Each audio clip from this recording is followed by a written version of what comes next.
ಕಿನಿಗೂಡಿ ಸಮೀಪ ಗುತ್ತಗಾಡಿನ ಮನೆಯೊಂದರಲ್ಲಿ ಚಿರತೆ ಪ್ರತ್ಯಕ್ಷವಾಗಿದೆ.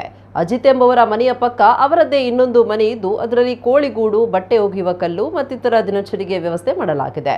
ಅಲ್ಲಿ ಸಿಸಿ ಕ್ಯಾಮೆರಾ ಕೂಡ ಅಳವಡಿಸಲಾಗಿದ್ದು ರಾತ್ರಿ ಸುಮಾರು 10:30ರ ಸಮಯದಲ್ಲಿ ಚಿರತೆ ಬಂದು ಅತ್ತಿಂದಿತ್ತ ತೆರಳಿ ಜಾಲಾಡಿ ಕೋಳಿಗೂಡನ್ನ ಹೊಕ್ಕು ಒಂದು ಕೋಳಿಯನ್ನ ಕೊಂಡು ಹೋಗಿದೆ.